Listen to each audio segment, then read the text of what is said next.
అధ్యాత్మ రామాయణంలో అయోధ్యకాండలో 6th సర్గలో 49 శ్లోకా నుంచి. రాముడు ఎప్పుడైతే వాల్మీకి ఆశ్రమానికి చేరుకుంటాడో, రాముడు రాకని వినంగానే చాలా ఆనందానికి లోబడిపోయి, ఆయనకి చక్కగా సేవించుకుంటాడు భక్తి భావనతో. సకల లోకానికి పూజ్యుడైన ఆ పరమాత్మే అని ఆయనకి ఎంతో బాగా ఆయన్ని భజిస్తూ ఉంటాడు వాత్సల్యంతో. రాఘవః ప్రాञ्जलिर्प्राह వాల్మీకిం వినయాన్వితః పితురాజ్ఞం పురస్కృత్య దండకానాగతా వయం. అప్పుడు రాముడు ఆ వాల్మీకి మునితో ఇలా చెప్తున్నాడు. ఆయనకి నమస్కరిస్తూ, మహర్షి, మేము తండ్రి గారి ఆదేశానికి తలదాల్చి ఇలా దండకారణ్యానికి వచ్చాము అని. భవంతో యది జానంతి కిం వక్ష్యామో అత్ర కారణం యత్ర మే సుఖవాసాయ భవేత్ స్థానం వదస్వ తత్. మీకు సర్వము తెలుసు కాబట్టి అందువలన దీనికి కారణం ఏమిటి అన్నది నేనింక మీకు ఎందుకు చెప్పటం అంటే ఇక్కడ చెప్పక్కర్లేదని కాదు. ఏమని చెప్పాలి? సర్వము తెలిసిన వాళ్ళు కదా అన్న భావనలో చెప్పి, పైగా మాకు నివాసానికి యోగ్యమైన ఒక ప్రదేశాన్ని సుఖంగా కొంత గడువు అక్కడ మేము నివసించటానికి యోగ్యమైనది మీరే మాకు తెలియజేయాలి అని కోరుకుంటున్నాను అన్నాడు. అంటే సర్వానికి మూలమైన వాడు ఏమి ఎరగనట్టుగా ఎక్కడుండాలో తెలీదా? ఎక్కడికెళ్తే ఏం జరుగుతుందో తెలీదా? అంటే ఎలా అయితే ఆ ధర్మానికి కట్టుబడి ఉండటము. ఇక్కడ ప్రతీదీ కారణం లేకుండా ఏదీ జరగదు. అయితే సర్వానికి కారణమైన వాడు కూడా ఈ లోక మర్యాదని అనుసరించి ఆ ధర్మాన్ని తప్పకుండా ఆచరించి చూపిచ్చాడు. అందుకే కొంతకాలం నివసించటానికి యోగ్యమైన స్థలాన్ని మీరే మాకు తెలియజేయాలని కోరుకుంటున్నాను అన్నాడు. సీతయా సహితః కాలం కించిత్ తత్ర నయామ్యహం ఇత్యుక్తో రాఘవేణాసౌ మునిః సస్మితమబ్రవీత్.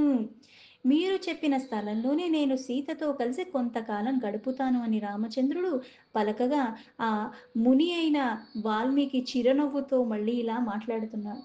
త్వమేవ సర్వలోకానాం నివాసస్థానముత్తమం తవాపి సర్వభూతాని నివాస సదనానిహి. అంటే ఏదైతే పరమాత్మతత్వం సర్వవ్యాపి అంటే అంతా ఉన్నాడు. అంతా ఉన్నవాడు ఒక అవతారంలో వచ్చి పైగా నేనెక్కడ ఉండాలి నాకు చెప్పండి అని అడిగితే ఎలా ఉంటుంది?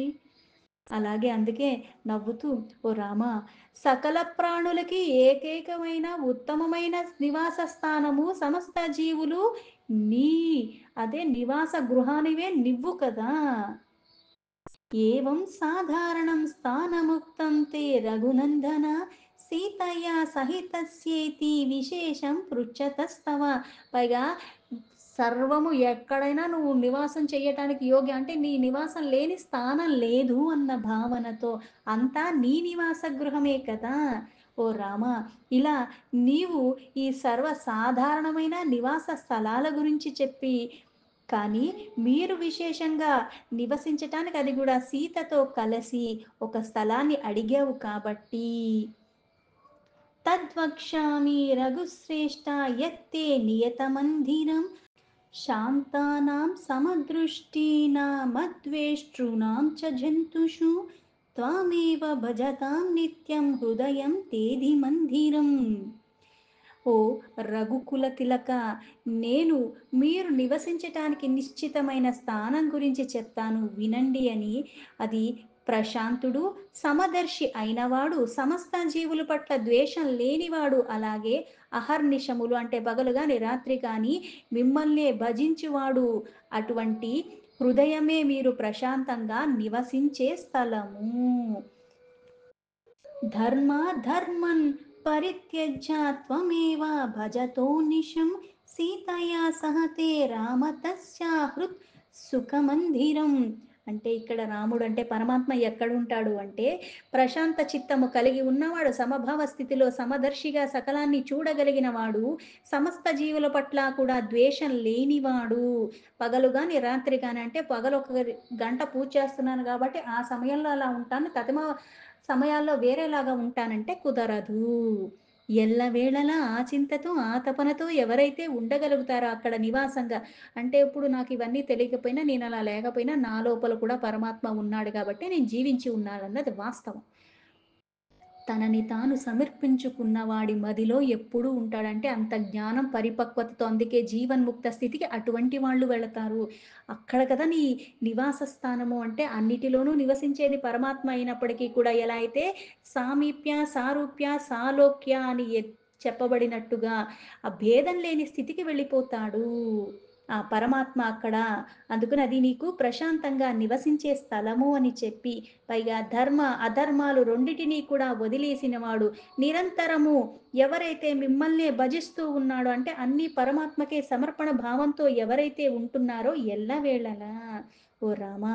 అతని హృదయమన్న మందిరంలో నువ్వు సీతా సమేతుడై సుఖంగా ఉంటావు. ఎప్పుడూ శక్తియుక్తంగానే ఉంటాడా పరమాత్మ. త్వన్మంత్రజాపకో యస్తు త్వమేవ శరణం గతః నిర్ద్వందో నిస్పృహస్తస్య హృదయంతే సుమందిరం. ఎవరైతే నీ యొక్క మంత్రమునే అనగా రామ మంత్రాన్ని జపిస్తూ ఉంటాడో, నిన్నే శరణు వేడుకుంటూ ఎల్లవేళలా త్రికరణ శుద్ధిగా ఉంటాడో, అట్లాంటి అంటే ద్వంద్వాలకి అతీతమైన వాడు. నిస్పృహుడై ఉంటాడో అతని హృదయం నీ యొక్క సుందరమైన మందిరం అంటే ఇది నాది అన్న స్పృహ లేకుండా ఉండగలగటము. ఆ పరమాత్మ స్పృహలోనే ఎలా అంటే అన్నీ పరమాత్మకే సమర్పణ భావంతో చూసేది, చేసేది అన్నీ పరమాత్మమయంగా ఎవరైతే ఉంటారో అటువంటి వాళ్ళ హృదయంలోనే నీ యొక్క సుందరమైన మందిరము అంటే నీ నివాస స్థానము. నిరహంకారిణః శాంతాయే రాగద్వేషవర్జితాః సమలోష్టాశ్మక నకాస్తి శాంతి హృదయం గృహం. అంతేకాకుండా ఎవరైతే అహంకార శూన్యులంటే వికారాలన్నవి ఇక్కడ లేస మాత్రం కూడా లేకుండా అహంకార మమకారాలన్నీ కూడా శూన్యమైపోయి ఉన్నవాళ్ళు పరమశాంత స్వభావులై రాగద్వేష ఈ అరిషడ్ వర్గాల్ని కూడా జయించగలిగిన వాళ్ళు. అందుకే రాగద్వేషాలకి రహితంగా ఉన్నవారు బంగారము రాతిని మట్టిని సమానంగా చూడగలిగిన వాళ్ళు వారి హృదయమే మీకు శుభమైన నివాస గృహము. త్వయి దత్తా మనోబుద్ధిర్యః సంతుష్టః సదా భవే త్వయి సంత్యక్త కర్మ యస్తన్ మనస్తే శుభం గృహం. ఎవరైతే నీ యందు తన మనోబుద్ధి లగ్నం చేసి అంటే మనస్సుని బుద్ధిని లగ్నం చేసి సదా 24 గంటలు 365 రోజులు ఇలా ఉన్నారు అంటే వేరే క్రతువులు చెయ్యరని ఏది చేసినా సమర్పణ భావంతో. ఎందుకంటే ఈ జన్మకి వీళ్ళని నాకు ఇచ్చాడు. ఈ జన్మకే కొన్ని చేసే అర్హత, పాత్రత నాకు ఇచ్చాడు. దేన్ని దుర్వినియోగం చెయ్యకుండా, దేని మీద ఆసన్నది లేకుండా ఉండే స్థితిలో ఉన్నవాళ్ళు. అందుకే మనస్సుని, బుద్ధిని కూడా పరమాత్మ మీదే లగ్నం చేసి సదా సంతృప్తిగా ఎవరైతే ఉంటున్నారో, వాళ్ళ సమస్త కర్మలు నీకే అర్పణ చేస్తున్నారో, అతని మనస్సే నీకు శుభమైన నివాసము. यो न द्वेष्टा प्रियं प्राप्य प्रियं प्राप्य न हृष्यति సర్వం మాయేతి నిశ్చిత్య త్వాం భజే తన్మనో గృహం. ఎవరైతే అంటే ఇప్పుడు మనకి జీవితంలో ఎలా అయితే లాభం వస్తుంది, అలాగే నష్టం వస్తుంది, సుఖం వస్తుంది, దుఃఖం వస్తుంది. కాకపోతే తనకి నచ్చనివి జరిగినా, నచ్చనివి పొందిన ద్వేషం లేకుండా, తనకి నచ్చినవి పొందిన ఎక్కువగా ఆనందానికి లోబడకుండా సమానంగా తీసుకుంటూ ఈ సమస్త ప్రపంచాన్ని కూడా మాయా కల్పితమని నిశ్చయంతో స్థిరత్వంతో ఉండి సదా నీ భజనలోనే ఎవరైతే ఉంటారో అలాంటి వారు మనస్సు నీకు నిజమైన గృహము. షడ్భావాది వికారాణ్యో దేహే పశ్యతి నాత్మని క్షుత్రుటు సుఖం భయం దుఃఖం ప్రాణబుద్ధో నిరీక్షతే. అలాగైతే అరిషడ్ వర్గాల్ని అంటే ఇక్కడ షడ్ వికారాలు కామ క్రోధ లోభ మద మోహ మాత్సర్యాలు ఆత్మయందు కాక శరీరమందు మాత్రమే చూస్తాడు. అలాగే ఆకలి దప్పలు, సుఖదుఖాలు, భయాలు, ఆనందాలు ఇవన్నీ కూడా ప్రాణములు అంతా బుద్ధి యొక్క వికారాలుగా గుర్తించగలిగిన స్థితిలో ఉన్నవాడు. లేకపోతే సాధారణంగా మనకు ఎంతవరకు అంతా పరమాత్మమయం అంటావు, బాధొచ్చినప్పుడు వీడే నాకు బాధ కలిగిచ్చాడు అన్నట్టుగా అంటే మళ్ళీ ఒకరిని నేను కారణం చేస్తున్నాను. ఎందుకు? ఆ తత్వం నాకు పూర్తిగా అర్థం కాలేదు గాబట్టి. నాకు ఇలానే వస్తాయి. ఏది లభించినా సరే అందుకే పరమాత్మకి సమర్పణ భావంలో ఉన్నప్పుడు ఎలా ఉంటావంటే కష్టాన్నిచ్చినా, నష్టాన్నిచ్చినా నా కర్మ ప్రతిఫలాన్ని ఇస్తున్నావు తప్పితే నన్ను శాడిస్ట్‌లాగా నన్నేం బాధించట్లేదు పరమాత్మ. అన్నీ అనుకూలంగా ఇచ్చాడు. కాకపోతే నా అజ్ఞాన వశమున కొన్ని నేను చెడగొట్టుకున్నాను. కొన్ని చెయ్యరానివి చేసిన కారణంగా దాని ప్రతిఫలాన్ని నేను అనుభవించాల్సిన పరిస్థితి నాకు నేను చేసినవి. అందుకే ఆత్మకి దానికి సంబంధం లేదు అన్నది కూడా ఎరుకలో ఉన్నవాడు. వికారాలు గాని ఏది కూడా ఆత్మకి సంబంధించినయి కాదు. పూర్ణత్వంతో ఉన్నవాడు ఎల్లవేళలా పరమాత్మ అన్న పరమ సత్యాన్ని గ్రహించినవాడు. సంసార ధర్మేర్ నిరుక్ నిర్ముక్తాస్ సంసార ధర్మేర్ నిర్ముక్తస్ తస్తస్య తే మానసం గృహం పశ్యంతి ఏ సర్వగుహాశయస్థం త్వాం చిద్ఘనం సత్యమనంతమేకం అలేపకం సర్వగతం వరేణ్యం తేషాం హృద్దబ్జే సహ సీతయా వస. ఎవరైతే ఈ సంసారిక ధర్మాల నుంచి స్వయంగా విముక్తుడై ఉంటారో, ఈ సంసార ధర్మాల నుంచి వియుక్తుడై ఉంటారు అంటే అర్థం ఏంటి? విముక్తి ఎప్పుడొస్తుంది అంటే ఇయన్నీ వదిలేసి నేను ఎక్కడికో వెళ్ళిపోతే వచ్చేస్తుందా? కొంతమంది ఉంటాం సాధారణంగా కొన్ని కొన్ని మానేస్తాం. ఒక స్వీట్ మానేసామో, లేకపోతే కాశీకెళ్ళి ఇది మానేస్తాను అని అనుకుని వచ్చాము అనుకుందాం. కాకరకాయ మానేస్తాం. సాధారణంగా పెద్ద తినకపోయినా నాకొచ్చే నష్టమేం లేదు గాబట్టి, దాని మీద నాకు ఎలాగో ప్రీతి లేదు గాబట్టి. అయితే ఇష్టమైనయి మానేసాం. పైగా కొన్ని నియమాలు పాటించాలి గాబట్టి, కొన్ని చెయ్యాలి గాబట్టి, నాకు బాగా ఇష్టమైంది మానేస్తున్నాను అనుకుని, అప్పుడు ఆ ఆవేశంలో నాకేదో బాగా వైరాగ్యం వచ్చేసిందని నేనది మానేస్తానంట. అది తర్వాత దాని మీద నాకున్న మక్కువ, పైగా నాకు నా మీద నియంత్రణ లేని కారణంగా, నిగ్రహణ లేని కారణంగా ఏమవుతుందంటే, మానేశాను అది తింటే ఎంత బావుంటదో, అది ఎంత రుచిగా ఉంటదో అంటే నా మనసంతా దాని మీదే ఉంది. అంటే నేను బాహ్యానికి ఇక్కడ ఆ వస్తువుని నాకు దూరంగా పెట్టాను గానీ, నా మనసు దాని మీదే ఉంది. అప్పుడు నాకు వైరాగ్యం ఉన్నట్టా? లేనట్టు. నేనది తింటున్నా సరే ఇంక ఏది దొరకలేదు గాబట్టి అది దొరికింది. తిన్నాను, పక్కన పడేసాను. దాని గురించి మనసేమి లేదు. ఏది దొరికితే అది మహాప్రసాదంగా భావించాను. ఇది వదలాలని గాని, ఇంకోటి పట్టుకోవాలి గాని నాకేమీ లేదు. మహాప్రసాదంగా పరమాత్మ సమయానికి, సందర్భానికి ఏది అందజేస్తున్నాడో అంతా తీసుకున్నాను, వదిలేసాను అక్కడితోని. పైగా ఈ శరీరాన్ని నిలుపుకోవాలి కాబట్టి ఆహారం కావాలి. ఈ పరిపక్వతతో ఎవరైతే ఉంటారో వాళ్ళ లక్షణాలు వేరు. వదిలేసాను పేరుకి వదిలేసాను గానీ, నా మనస్సంతా దాని మీదే ఉన్నప్పుడు నేనది వదలట్లేదు. పైగా ఇది ఇంకా బాధాకరమైన పరిస్థితులకి నన్ను నెట్టివేస్తుంది. ఆ బంధనంలోకి పడేస్తుంది. అందుకే ఈ సంసారిక ధర్మం నుంచి స్వయంగా విముక్తుడైన వాడు ఎలా ఉంటాడంటే సంసారంలోనే ఉంటాడు. కాకపోతే అతిగా దేనికి కాకుండా తన ధర్మానికి కట్టుబడి చెయ్యవలసినయి చేస్తాడు. ప్రతీదీ సమర్పణ భావంలోనే ఉంటాడు. ఆ పరమాత్మకే తన్ని తానే సమర్పించుకుని ఉంటాడు. అందుకే ఈ సంసార ధర్మాన్ని అలాగా చేస్తూ కర్మలు చేస్తూ కర్మ బంధనాల్లో చిక్కుకోని స్థితిలో ఉంటాడు. ఆ మనస్సే మీరు ఉండవలసిన అసలైన నివాసమైన ఇల్లు. అందుకే చిద్గనుడివి, సత్యరూపుడివి, అనంతుడివి, అద్వితీయుడివి, నిర్లేపుడివి, సర్వగతుడు అంటే అందరి గతి ఎక్కడికెళ్తుంది? ఆయన దగ్గరికే వెళుతుంది. పైగా అన్నిటికి ఆధారమైన వాడు, తనకి ఏది ఆధారం కాకుండా ఉండగలిగిన వాడు పరమాత్మ ఒక్కడే. అందుకే అద్వితీయుడు. పైగా పరమ సత్యం ఏంటి అంటే ఇందులో వేరుగా, అందులో వేరుగా అన్నీ అనిపిస్తున్నాడు గానీ ఉన్నది వాస్తవం ఏంటి? పరమాత్మయే. అన్నీ వచ్చింది అక్కడి నుంచే. అన్నీ పోషింపబడేది అక్కడి నుంచే. అన్నీ మళ్ళీ లయమయ్యే మళ్ళీ ఇంకోలాగా పునఃసృష్టి చెయ్యగలిగిన వాడు తానే. అందుకే సర్వానికి గతుడువి నువ్వే. అందరూ వరించదగిన వాడివి, అందరూ పూజించదగిన వాడివి, అందరూ తెలుసుకోదగిన వాడివి నువ్వే. అందుకే పరమేశ్వరుడా! అటువంటి నిన్ను సమస్తము అంటే అంతఃకరణాలతో విరాజిల్లిన వాడంటే జ్ఞానేంద్రియాలు, కర్మేంద్రియాలు, మనస్సు, బుద్ధి, చిత్తం అన్నీ పరమాత్మకే. సమర్పణ భావనతో ఎవడైతే నిన్ను అలాగే తలుస్తున్నాడో ఎల్లవేళలా వాడి హృదయ కమలంలో నువ్వు సీతా సమేతుడివై నివసించుతావు గాక అన్నాడు. నిరంతరాభ్యాసదృఢీకృతాత్మానాం త్వత్పాదసేవా పరినిష్ఠితానాం త్వన్నామకీర్త్యా హతకల్మషానాం సీతాసమేతస్య గృహం హృద్భజే. నిరంతరము అంటే ఎల్లవేళలా బాధొచ్చినప్పుడు పరమాత్మ గుర్తొస్తాడు. సంతోషం వచ్చినప్పుడు వ్యసనాలు గుర్తొచ్చాయి అన్నట్టుగా కాకుండా, ఆ పరమాత్మకి సమర్పించిన వాళ్ళు ఏదొచ్చినా సరే ఆ పరమాత్మ చింతలోనే ఉంటారు. ఎందుకంటే ఇవి వాళ్ళకి పెద్దగా ఎటువంటి మక్కువ ఉండదు కాబట్టి అందుకని నిరంతరము అభ్యాసము. అలాగా ఎవరి చిత్తమైతే స్థిరంగా ఉంటుందో, ఆ స్థిరత్వాన్ని పొందినవారు సర్వదా నీ చరణ సేవలోనే నిమగ్నమై ఉంటారు. నీ నామకీర్తనలోనే ఆనందాన్ని వ్యక్తపరుచుకుంటూ వాటిల్నే ఆస్వాదిస్తూ ఎవరైతే చేస్తున్నారో వాళ్ళ పాపాలు తొలగిపోతాయి. అందుకే ప్రక్షాళన జరిగిపోతుంది. అందుకే వారి హృదయ కమలంలో సీతా సమేతంగా నీ నివాసము జరిగి తీరుతుంది.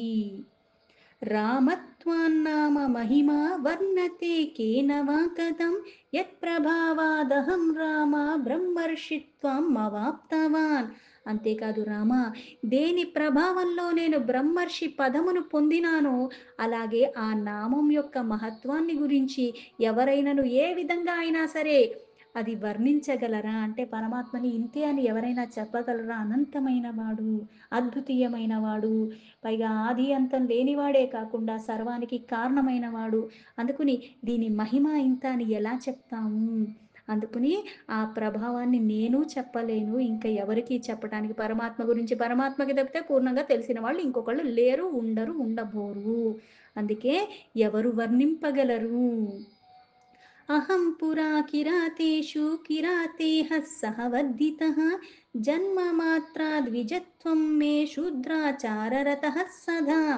పూర్వము నేను కిరాతకులతో ఉండేవాడిని. వారితోనే నా పోషణ జరిగింది. నిరంతరము నేను శూద్రుల ఆచారంలోనే మునిగి ఉన్నాను. జన్మ మాత్రం చేత బ్రాహ్మణుడనయ్యాను కానీ నేను ఆ వ్యవహారాల్లో నేను ఉండలేదు.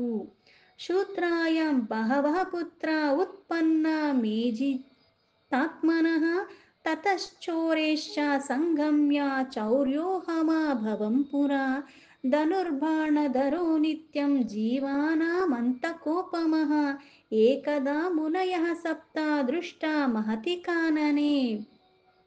అంటే ఇక్కడ నేను శూద్రుల ఆచారంతోనే మునిగిపోయి ఉన్నాను. జన్మ మాత్రం చేత బ్రాహ్మణుడిని గాని కాకపోతే ఇట్లాగా అటువంటి వాళ్ళ సంపర్కంతో నేను అటువంటి క్రతువులే చేస్తూ ఉన్నాను. నాకు శూద్ర స్త్రీ యొక్క గర్భంలో అనేక కుమారులు కూడా కలిగారు. నేను ఆ సమయంలో దొంగలొక్క సాంగత్యం కూడా చేసిన కారణంగా నేను గజ దొంగను గూడా అయిపోయాను. సదా ధనుర్బాణాలన్నీ వేసుకుని జీవహింస చేసుకుంటంలోనే పారాయణుడైపోయినట్టుగా నా జీవితాన్ని కూడా నేను గడుపుతూ ఉండేవాడిని. అయితే ఒకానొక ఆ ఘోర వనములో నేను సప్తఋషులు వెళుతుండగా చూశాను. వారి దివ్య ప్రభలతో అగ్ని, సూర్యుల వల తేజస్సులాగా ఉన్నారు. అంటే కొన్ని కొన్ని సందర్శించుకునే భాగ్యము, దర్శన భాగ్యం మనకి మళ్ళీ ఈ పాపరాశి తొలగిపోయిన కారణంగానే లభిస్తూ ఉంటుంది. దాని ప్రభావం మన మీద ఉంటుంది. చిన్నప్పటి నుంచి బోలెడు హితకరమైన మాటలు చెప్తానే ఉంటారు, చెప్తానే ఉంటారు. కానీ ఆ సమయం ఆసన్నం కానప్పుడు ఏమవుతుందంటే చెవికెక్కదు. తర్వాత ఆ సమయం ఆసన్నమైనప్పుడు ఎలా ఉంటుందంటే ఒక్క మాట చెప్తారు. తీవ్రంగా మన మీద దాని ప్రభావం ఉంటుంది. సాక్షాన్మయా ప్రకాశంతో జ్వాలనర్క సమప్రభాః తానన్వధావం లోభేన తేషాం సర్వ పరిచ్ఛదాన్. ఎప్పుడైతే అక్కడంత సూర్యుడు కాంతి తేజస్సుతో ఉన్న సప్తఋషులు నాకు కనిపించారో వారి దగ్గరున్న వస్త్రాదులు అపహరించుకోవాలన్న కోరికతోనే నేను వెళ్ళాను లోబడి. అంటే దర్శనం కలిగింది గానీ కొన్ని కొన్ని అలవాట్ల కారణంగా కొన్ని కొన్ని లక్షణాలు నేను ఇవి క్రతువులు చేస్తూ, చేస్తూ వృద్ధి చేసుకున్న కారణంగాన అలానే ఉంటాము. అయితే సప్తఋషులు ఇంత తేజస్సుతో ఉన్నప్పటికి కూడా వాళ్ళ దగ్గరున్న వస్త్రాలు, వాళ్ళ దగ్గరున్నయన్నీ కూడా దొంగతనం చేసుకుందామన్న కోరికతోనే, ఆ ఆశతోనే నేను వాళ్ళ సన్నిధికి వెళ్ళాను. గ్రహీతు కామస్తత్రాహం తిష్ట తిష్టేతి చాబ్రవం దృష్ట్వా మామునయో అపృచ్చన్ కిమా యాసి ద్విజాధమా. పైగా వాళ్ళ దగ్గరికి వెళ్ళటమే కాకుండా, పైగా వాళ్ళ దగ్గర నుంచి లాక్కోవాలని వెళ్ళాడు. అందుకని వాళ్ళు పైగా ఆగండి, ఆగండి అని గట్టి గట్టిగా అరిచాను. అంతటా ఆ మునీశ్వరుడు నా వైపు చూశారు. పైగా నా వైపు చూడటమే కాకుండా ద్విజుల్లో అధమా, ఎందుకిట్లా వస్తున్నావు అని మళ్ళీ నన్ను ప్రశ్నించారు. అంటే కొన్ని కొన్ని దర్శించాం. అంటే చూసాం. అలాగే విన్నాము. అంటే వాళ్ళ నోటి నుంచి వచ్చే శబ్దాలు కూడా పుణ్యాత్ములు అంటాం. ఎందుకంటే పుణ్యప్రదమైన జీవితాన్ని గడుపుతూ కొన్ని కొన్ని సాధనలు చేస్తూ చేస్తూ సిద్ధి, శుద్ధి అన్నీ పొందిన వాళ్ళు కాబట్టి వాళ్ళ మాటల ప్రభావం మన మీద ఉంటుంది. ఇంతకుముందు ఇంతకన్నా హితకరమైన మాటలే కొంతమంది చెప్పుంటారు. కాకపోతే దాని ప్రభావం మన మీద చూపిచ్చదు. వీళ్ళు మళ్ళీ అందుకే అధముల్లో ఉన్నవాడివి అంటే ద్విజుడు అన్నవాడే ఉత్తముడు. కాకపోతే ఆ స్థితిలో ఉండవలసిన వాడైనప్పటికి కూడా ఇలాంటి ఆ స్నేహాల కారణంగా అంత దిగజారిపోయి ఉన్నాడు. అందుకే ద్విజ అధమా ఎందుకిట్లా వస్తున్నావు అని వాళ్ళు నన్ను తిరిగి ప్రశ్నించారు అని చెప్పాడు వాల్మీకి రాముడికి. దీంతో ఆధ్యాత్మ రామాయణంలో అయోధ్యాకాండలో 6th సర్గలో 69 శ్లోక సంపూర్ణం.